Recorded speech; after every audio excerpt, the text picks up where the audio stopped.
ભાભરમાં આજે દબાણકારો વિરુદ્ધ પાલિકા તંત્રની લાલાંક જોવા મળી। પાલિકાએ દબાણ હટાવવાની કામગીરી કરી શરૂ કરતા દબાણકારોમાં ફફડાટ વ્યાપી ગયો હતો। ભાભર એપીએમસી ગેટથી ગાય સર્કલ સુધીના તમામ દબાણ હટાવવા તંત્ર લાગ્યું હતું કામે। રસ્તાના તમામ લારી ગલ્લા શેડ અને કાચા પાકા દબાણો પર તંત્રએ આજે બુલડોઝર ફેરવી દબાણ હટાવવા મેદાને છે। સ્થાનિક તંત્રની સાથે પોલીસ બંદોબસ્ત સાથે દબાણ હટાવવાની કામગીરી ચાલુ કરવામાં આવી છે। રસ્તા પરના તમામ દબાણો કોઈની શેષ શરમ વિના હટાવવા પાલિકા નિર્ધાર કરી ચૂક્યું છે, જે કામગીરી ચાલુ જોવા મળી રહી છે। ભાભરમાં અનેક જગ્યાએ દબાણકારોએ કાયદાની એસી તેસી કર્યા હતા।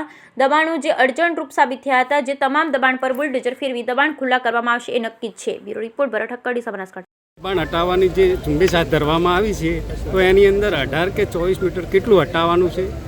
આજરોજ માનનીય મદદનીશ કલેક્ટર સાહેબ સુઈગામના માર્ગદર્શન નીચે ભાભર ગાય સર્કલથી માંડી અને બસ સ્ટેન્ડ સુધી દિયોદરના રોડ સુધીમાં જે માર્ગ અને મકાન રાજ્ય અને નગરપાલિકા વિસ્તારની હદમાં જે બિન અધિકૃત દબાણો અગર લારી ગલ્લા અગર બિન અધિકૃત માણસો જે બેઠેલા છે એ લોકોને દૂર કરવાનું એક અભિયાન માનનીય મદદનીશ કલેક્ટર સાહેબની સૂચનાથી આજે આયોજન કરવામાં આવેલું છે, જેના ભાગરૂપે પ્રથમ તબક્કે 18 મીટરમાં આવતા તમામ દબાણો ફરજિયાત દૂર કરવાના થાય છે, જ્યારે 18 થી 24 મીટરમાં માનનીય મદદનીશ કલેક્ટર સાહેબના માર્ગદર્શન મુજબ દબાણો દૂર કરવાના થાય છે।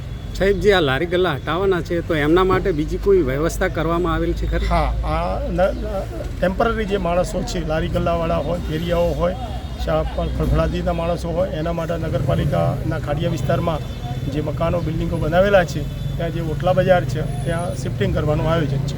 સાહેબ, કેટલા સમયમાં રોડની કામગીરી શરૂ કરવામાં આવશે? રોડનું મારી જાણકારી મુજબ હમણાં જ મેં એના જે એસઓ જોડે ચર્ચા કરી તો એમનું એવું કહેવું છે કે આનું રીટેન્ડરિંગની કામગીરી ચાલુમાં છે। ટેન્ડર હજી સેન્કશન થયું નથી, રીટેન્ડરિંગ સેન્કશન થઈ જશે એટલે તરત જ આનું કામ હાથ ઉપર લેવાનું છે।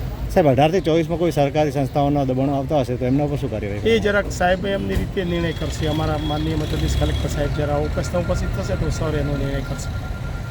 Okay sir.